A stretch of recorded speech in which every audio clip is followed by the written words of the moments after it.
চলুন আজ ঘুরতে ঘুরতে একটা গল্প শোনাবো। আমি লুনা বোস, লুনাদির হরেক রকম বাতে সকল দর্শক বন্ধুদের স্বাগত জানাই। আজ একটি গল্প বলবো, এক নাপিত আর এক জোলার। গল্পটির নাম হচ্ছে বোকা সাথী বা বোকা বন্ধু। অনেক অনেক দিন আগের কথা। এক নাপিত আর এক জোলার খুব বন্ধুত্ব ছিল। নাপিত চুলদাড়ি কাটত, জোলা কাপড় বুনত। কিন্তু নাপিতেরও যেমন চুলদাড়ি কাটিয়ে বেশি উপার্জন হতো না, তেমনি জোলারও কাপড় বুনে বেশি উপায় হতো না। তাই দুজনের সংসারেই ছিল টানাটানি, অর্থাভাব, অর্থকষ্ট। তাই তাদের সংসারে অশান্তি লেগেই থাকতো। নাপিতের বউও নাপিতের সাথে রাগারাগি করত, অশান্তি করত। জোলার বউও রাগারাগি করত, অশান্তি করত। এমনই একদিন নাপিত আর জোলা পরামর্শ করলো যে চলো আমরা সংসার ছেড়ে বেরিয়ে পড়ি। কারণ আমাদের যখন এতই অশান্তি সংসারে আর ভালো লাগছে না, যদি কিছু উপার্জন করা যায় বাইরে বেরিয়ে দেখাই যাক বলে দুই বন্ধু ঘুরতে ঘুরতে চলেছে অন্য দেশের উদ্দেশ্যে, অন্য জায়গার উদ্দেশ্যে।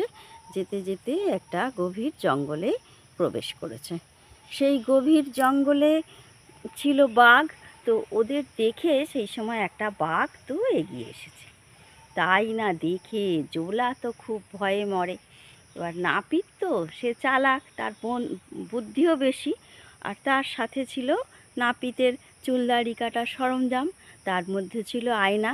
তখন জোলাকে সে বলল, তুই ভয় পাস না, তুই দাঁড়া, আমি দেখছি কি করা যায় বলে সেই নাপিত আয়নাটাকে আস্তে আস্তে বার করে আর বাঘের সামনে ধরেছে আয়নাটাকে। আর বাঘ ভাবছে যে নিশ্চয়ই এর মধ্যে আর একটা বাঘ আছে। আর নাপিত জোলাকে বলছে, না, নিয়ে আয় নিয়ে আয় নিয়ে আয়, দড়ি নিয়ে আয়, বেশ করে এই বাঘটাকে বাঁধতে হবে। কারণ হচ্ছে আমাদের এই আয়নার ভেতরে আরও একটা বাঘ আছে। এই বাঘটাকে যদি ধরতে পারি তাহলে আরও একটা বাঘ আসবে আমাদের ঝোলার মধ্যে। চল চল, দড়ি বাঁধ, দড়ি বাঁধে, বাঁধ, ল্যাসটায় দড়ি বাঁধ, দড়ি বার কর ঝোলা থেকে। এই না শুনে বাঘ তো ভয়েই চোঁ চোঁ করে দৌড় দিয়েছে বনের উদ্দেশ্যে। এদিকে তো সন্ধে হয়ে এসেছে, কোথায় যায়? গভীর জঙ্গল। তখন জোলা আর নাপিত একটা গাছের ওপর উঠে বলছে, বসে আজকে রাত্রিটা এখানে কাটিয়ে দিই। ওদিকে বাঘ বাবাজি তো জঙ্গলে গিয়ে বাকি সব ওর সাথী বন্ধুদের, বাঘদের খবর দিয়েছে, জানিস তো দুটো লোক এসেছে জঙ্গলে। আর সেই জঙ্গলের মধ্যে তারা বাঘ ধরা লোক, জানিস তো তাদের ঝোলার মধ্যে আমার মতো আরও বাঘ আছে। আমি তো ভয়ে পালিয়ে এসেছি, তারা আমাকে বাঁধবে শুনে। এই না শুনে আরও বাঘদের সঙ্গে করে নিয়ে গেল না ওই বাঘটা। গিয়ে তাদেরকে বলে, অন্য বাঘরা বলে, চল তো দেখি কত বড় বাঘ ধরা লোক এসছে, আমরা ওদেরকে আজকে ছাড়বো না, খেয়ে ফেলব। কিন্তু এদিকে তো গেছে, জোলা তো ভয়েই মরছে। আর ওরা গাছের ডালে বসে থাকলে কি হবে? একটা বাঘ আর একটা বাঘের ওপর উঠে বলছে, চল এদেরকে এইভাবে আমরা গাছের ডাল থেকে ধরবো। নাপিত তো জোলাকে বেঁধে দিয়েছে গাছের ডালের সাথে। তাও তো আর জোলা তো ভয়ে কাঁপছে, ভয়ে কাঁপতে কাঁপতে ডাল থেকে সে নিচে পড়ে গেছে। আসলে কি হয়েছে, প্রথম বাঘটা তো গিয়ে তাদের বাঘেদের মোড়লকে খবর দিয়েছে, এবং খবর দিতেই তাদের তো যত জঙ্গি বাঘ, সিংহী বাঘ, মামদ্দ বাঘ, কুতকুতে বাঘ সব তো এসে হাজির হয়েছে। আর তাদের তর্জন গর্জন করছে। এদিকে জোলাকে নাপিত বেঁধে রাখলে কি হবে? নাপিত তো ভয়ে থরথর করে কাঁপছে, কাঁপতে কাঁপতে তো পড়ে গেছে নিচে। আর নাপিত আবার কি করে, নাপিত যত জোলাকে সাহস দিচ্ছে, কিন্তু জোলা ততই ভয়ে কেঁপে কেঁপে একেবারে পড়ে গেছে নিচে। আর বাঘেরাও তো প্রথমে, যেহেতু নাপিত আর জোলা গাছের মগডালে বসেছিল, সেখানে পৌঁছাতে পারছিল না। তখন বাঘেরাও একটা বাঘের ওপর আর একটা বাঘ, আর একটা বাঘের ওপর আর একটা বাঘ এরম করে দাঁড়িয়েছিল। আর তাই না দেখেই তো জোলা ভয় পেয়ে গেছে, গিয়েই গাছ থেকে পড়ে গেছে। তখন কি আর হয়, নাপিত বলল, এই উপর হতে, জোলা মজবুত করে বাঁধ, একদম তুই নিচে গেছিস তো, একটা বাঘও যেন পালাতে না পারে, ভালো করে বাঁধ, ভালো করে বাঁধ, তুই নিচের থেকে বাঁধ, ওই মোড়লটাকে আগে বাঁধ, তারপর আমি ওপর থেকে বাকিগুলোকে সব বাঁধছি। এই না বলাতে নিচের বাঘ ভাবলো, তাহলে তো আমাকেই আগে বাঁধবে, তাহলে আমি তো পালাতে পারবো না। তখন সে কি করলো, লেজ উঁচিয়ে দে দৌড়। তখন একটা বাঘের ওপর আর একটা বাঘ পড়ে, আর একটা বাঘের ওপর আর একটা বাঘ পড়ে, এইভাবে তো সব বনের মধ্যে দৌড়ে পালিয়ে গেল।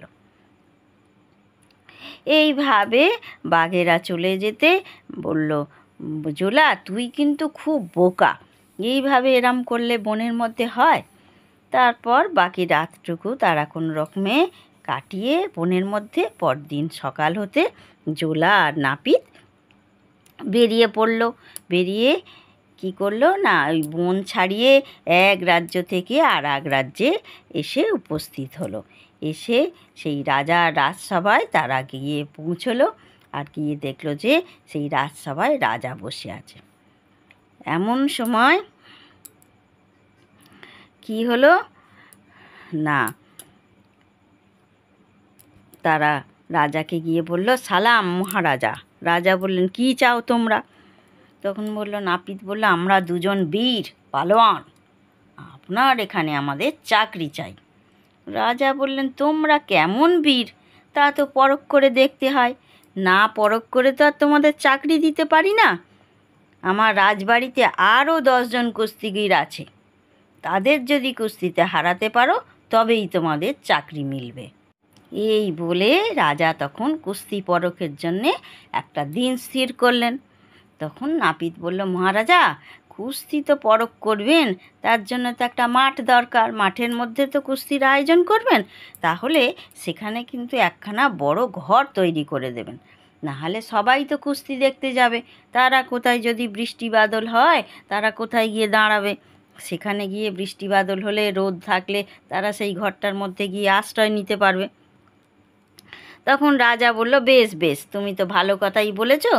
রাজা আদেশ দিলেন, সেই মাঠের মধ্যে প্রকাণ্ড খড় দিয়ে ঘর তৈরি করে দিলেন। এদিকে রাত্রিবেলা কি হয়েছে, নাপিত তো খুব বুদ্ধিমান, তো নাপিত চুপি চুপি গিয়ে তার খুরটা দিয়ে, যে খুর দিয়ে চুল কাটে, দাড়ি কাটে, সেই খুর দিয়ে আর সেই ঘরের সমস্ত বাঁধন, অর্থাৎ দড়ি দিয়ে বাঁধা ছিল, সেই বাঁধনগুলো কেটে দিয়ে এসেছে। এবার প্রকাণ্ড খড়ের ঘর তো কোনো রকমে সেই থামের ওপর দাঁড়িয়ে রইল, বাঁশ টাঁশের ওপর দাঁড়িয়ে রইল। পরদিন কুস্তি হবে, তো সেই জন্যে চারিদিক থেকে সব হাজার হাজার লোক এসে জমা হয়েছে। রাজা এসেছে, রানী এসেছে, মন্ত্রী, কোটাল, পাত্র, মিত্র, কেউ বাদ নেই, সবাই এসেছে ওই কে কুস্তিতে যেতে হারে সেটা দেখার জন্যে। মাঠের মাঝখানে বড় বড় কুস্তিগিররা তাদের গায়ে মাটি মেখে আর প্র্যাকটিস করছে, যাতে অভ্যাস করছে আর কি, অনুশীলন করছে, যাতে ওই নাপিতকে আর জোলাকে হারাতে পারে। এমন সময় কুস্তিগিরদের পোশাক পরে নাপিত আর জোলা সেখানে এসে হাজির হলো, আর মাঠের মাঝখানে এসে উপস্থিত হলো। দেখলো যে চারিদিকে তাদের লোক দেখছে, দেখে তাদের হাততালি দিয়ে উঠেছে। নাপিত তখন জোলাকে সঙ্গে করে নিয়ে লাফিয়ে একবার এদিকে যাচ্ছে, একবার ওদিকে যাচ্ছে। যেতে যেতে ঘরের একখানা চাল ধরে টান দিচ্ছে, আর যেই টান দিচ্ছে তখন কী হচ্ছে, ঘুমড়ি খেয়ে সেই ঘরের চালটা পড়ে যাচ্ছে, একটা করে বাঁশ টানছে আর ঘর হুড়মুড় করে পড়ে যাচ্ছে। সবাই তাই দেখে খুব অবাক হয়ে গেছে, চালে তো এদের গায়ে খুব জোর। এবার এদিকে কুস্তিগিররাও দেখেছে, দেখে তারাও ভাবলো, রে বাবা, এদের গায়ে কত জোর, এরা ঘর ভেঙে ফেলছে, একটা করে ধাক্কা দিচ্ছে আর ঘর ভেঙে যাচ্ছে। আমরা বাবা পালাই, এদের সঙ্গে কখনো আমরা কুস্তি লড়তে পারি? বলে রাজার সেই কুস্তিগিররা তো দৌড়ে পালিয়েছে। তখন কে কার সঙ্গে কুস্তি লড়বে? আর এদিকে রাজাকে তো নাপিত বলছে, কই মহারাজ, আপনার কোথায়, কুস্তিগিররা কোথায়, তাদের ডাকুন, তাদের সাথে লড়াই করব। রাজা আর কী করে, তারা তো পালিয়ে গেছে। অবশেষে রাজা নাপিতকে আর জোলাকে তার রাজ্যের সেনাপতি পদে নিযুক্ত করলেন। সেনাপতির চাকরি পেয়ে জোলা আর নাপিত তো বেশ সুখেই আছে, খুব খুশি তারা। এর মধ্যে কোথা হতে একটা আবার বাঘ এসে হাজির হয়েছে, এসে রাজ্যে উৎপাত লাগিয়েছে। এর গরু চুরি করে নিয়ে যায়, ওর ছাগল চুরি করে নিয়ে যায়, কোনো সময় মানুষকেও ধরে নিয়ে যাচ্ছে। রাজা তখন কি করেন, নাপিত আর জোলাকে ডেকে পাঠালেন। বলল, তোমরা যদি এই বাঘকে মারতে পারো তাহলে আমার 2 রাজকন্যার সাথে তোমাদের বিয়ে দেবো আর রাজত্বও দেবো। তখন নাপিত বলল, এ আর কঠিন কি কাজ এমন, তবে আমাকে 5 মণ ওজনের একটা বড় বড়শি দিতে হবে। বড়শি জানো তো, মাছ ধরার কাঁটাকে বড়শি বলে। আর গোটা 8 পাঁঠা দিতে হবে, অর্থাৎ ছাগল। রাজার আদেশে তখন 5 মণ ওজনের একটা লোহার বড়শি তৈরি হলো, বড় কাঁটা। সেই নাপিত তখন লোকজনের নিকট হতে জানতে লাগলো যে কোথায় আসলে বাঘটা আসে আর কোন সময় আসে। সেই সব জেনে শুনে সেখানে একটা বড় করে গর্ত করলো, করে আর সেই 7 মণ ওজনের বড়শির সঙ্গে 8টা পাটাকে গেঁথে আর গাছের সাথে বেঁধে রাখলো। তারপর জোলাকে নিয়ে সেই গাছের ওপর উঠে নাপিত বসে রইল। এদিকে তো বাঘ বাবা জীবন রাত্রিবেলা এসছে, এসে যেই পাঁঠা গিলতে গেছে, গিয়ে তো সেই বড়শি 8 মণ ওজনের লোহার বড়শি তার গলায় আটকে গেছে। তখন কি হলো না, বড়শিতে আটকে গিয়ে বাঘ তো খুব হালুম হলুম করছে, তর্জন গর্জন করছে। তখন সকাল হতে নাপিত আর জোলা গ্রামের লোকদের, রাজ্যের লোকদের নিয়ে গিয়ে লাঠি পেটা করে সেই বাঘকে মেরে ফেলল। বাঘকে মেরে ফেলার ফলে রাজা তো খুব খুশি নাপিত আর জোলার ওপর। তিনি তো ধুমধাম করে 2 রাজকন্যার সাথে বিয়ে দিয়ে দিলেন জোলা আর নাপিতের। এদিকে বাসর ঘরে তো দুজনকে আলাদা আলাদা যেতে হবে, নাপিতকেও যেতে হবে, জোলাকেও যেতে হবে। জোলা তো ভয়ে অস্থির, নাপিতকে বলে যে, আমি কি করে একা বাসর ঘরে যাব, তুইও আমার সাথে বাসর ঘরে চল। নাপিত বলে, বেটা জোলা, তোর বাসর ঘরে আমি যাব কি করে, আমাকেও তো আমার বউয়ের সঙ্গে বাসর ঘরে যেতে হবে আলাদা, তবে তুই কোনো ভয় পাসনি, খুব সাহসের সঙ্গে থাকবি। এই বলে জোলাকে তো বাসর ঘরে পাঠিয়ে দিয়েছে নাপিত। কিন্তু বাসর ঘরে গিয়ে কি হয়েছে, জোলা তো এদিক ওদিক চাইছে, আর চারিদিকে ঝাড় লণ্ঠন ঝিকমিক করে জ্বলছে, বিছানা ভরে নতুন নানান রঙের ফুল। জোলা কোথায় বসবে তাই ঠিক করতে পারছে না। তখন খুব লজ্জা পেয়ে সে কী করলো, একটা পাপোশ ছিল, সেই পাপোশের ওপর বসে পড়েছে।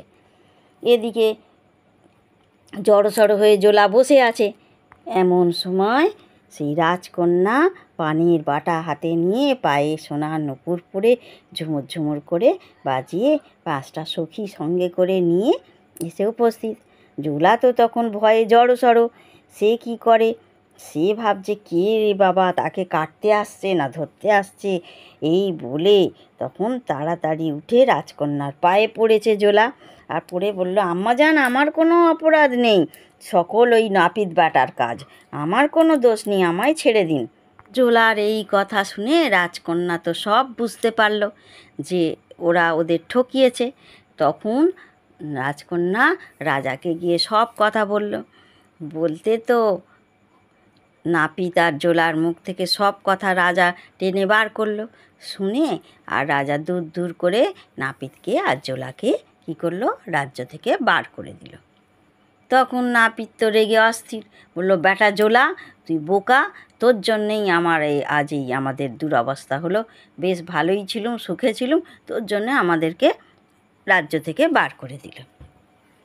তখন জোলা বলল, বন্ধু, এটাই বরঞ্চ ভালো হয়েছে, আমরা যেমন ছিলুম তেমন থাকাই ভালো, এখানে সবসময় ভয়ে ভয়ে থাকা, ভয়ে ভয়ে বেঁচে থাকাচ্ছে, চল আমরা যেমন আগে বাড়িতে ছিলুম, আমাদের বউয়েদের সেই লাঠি ঝাঁটা খেয়ে সেইভাবেই আমরা থাকি। এবার চল বাড়ি ফিরে যাই।